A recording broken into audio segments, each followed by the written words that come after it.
Each week, we've been getting an update on the legislative session. Here's 25 News Now Sunrise anchor Kayleen Estrain as she catches up with Texas Tribune reporter Renzo Downey. It's been a busy week at the Texas Capitol. We have Texas Tribune Capitol reporter Renzo Downey here with the latest. Welcome, Renzo. Hey, thanks for having me. Well, we love to hear from you each week. Thank you for making the time. And let's go ahead and dive right in. Lois Clokhorst, our state senator, here she has been appointed to a special committee that's related to the current budget bill. Yes, so Senator Clokhorst has been named as one of the Senate budget negotiators. So what that means is she's going to be one of the ones working with the House to try to hammer out the state budget. The House and the Senate have both passed their versions, and so now they got to iron out those differences, and there's still quite a few gaps there that they need to work through. And they got to pass that out by the end of the session to get that to the governor. Right, and to avoid a government shutdown. Nobody wants that.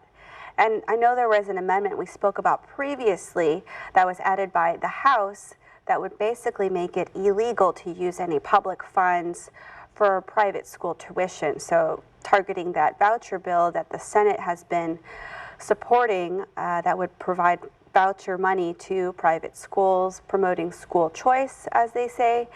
So where do you think this amendment will end up through these negotiations? Yeah, so the House budget bill currently has this language that would ban those voucher dollars, and that's likely going to come off during these negotiations. But whether the House and the Senate come to a full agreement with what to do with vouchers exactly, that's still to be seen.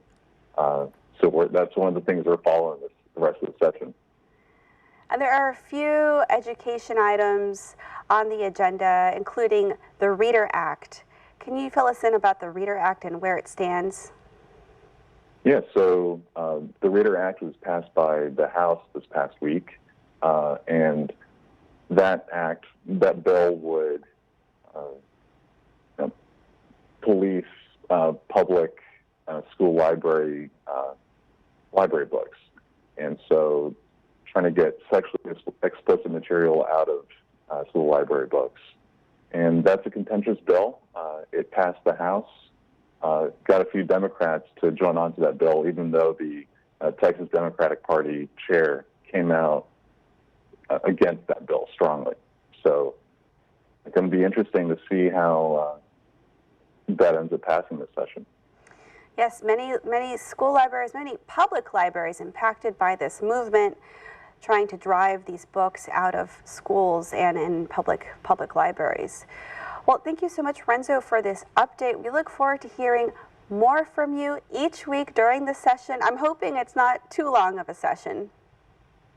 Yeah, well, we still have until the end of May, so a few more weeks left. All right. Well, thank you so much, and we'll go back to you at the desk.